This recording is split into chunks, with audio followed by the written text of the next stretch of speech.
Hello and good evening. Lots on the programme tonight, and it is a tale of two London MPs.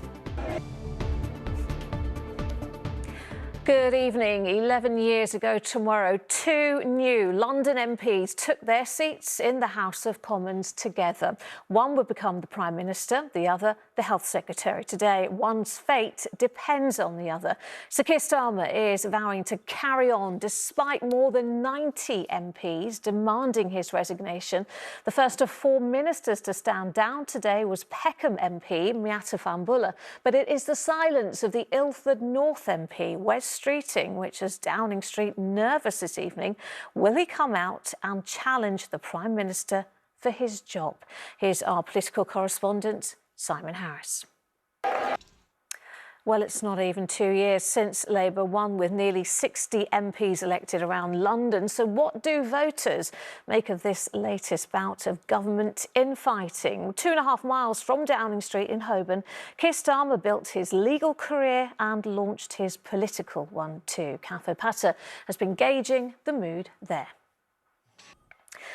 The leader of the Green Party and London Assembly member Zach Polanski has admitted he may have failed to pay the correct council tax while living on a houseboat in Waltham Forest. With more, here's our senior correspondent, Ronke Phillips.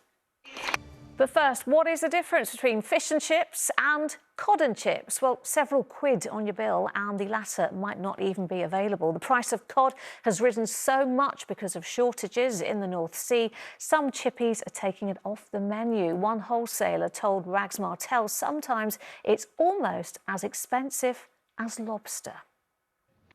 Now, my guest tonight is a London filmmaker having quite the week, well, quite the month actually. Olaide Sadiq has picked up not one, but two BAFTAs, including Best Single Documentary this weekend for her powerful Netflix film on the Grenfell fire. Just a few weeks ago, she was also named Emerging Talent at the BAFTA TV Craft Awards. We'll talk to Olaide in just a moment, but first, here's a look at her award-winning documentary, Grenfell Uncovered.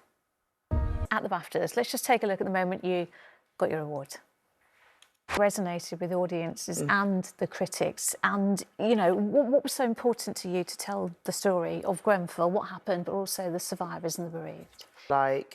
And then it being for Netflix felt different. It felt like it was introducing the story to audiences that might not know about it as well. Huge platform. You need London to continuously cover the story. Absolutely, from the beginning. We're still on. Some of our work features in your documentary. It does, Does it have an impact on you, though, hearing the stories and kind of experience? Definitely take its toll, for sure.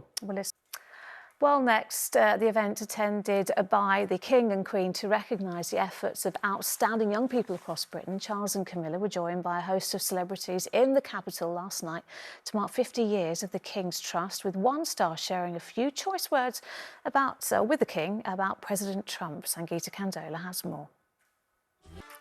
Now, the sun made an appearance today, but it's still pretty chilly out there. Here's Philippa with the forecast. Thanks, Philippa. And finally, a challenge that, in his own words, became an obsession. When Ollie Thorne said he wanted to hand cycle to Everest Base Camp, many thought it was impossible, but the Army veteran, who was paralysed in a road crash, was determined to make the arduous journey, not only to raise money for spinal cord research, but to show that anything is possible. Now back home in Surrey, Daisy Bucell caught up with him. What an amazing achievement. And that is it from us. The evening news is next with Charlene. But for now, from all of us on the London team, bye-bye. Have a great evening.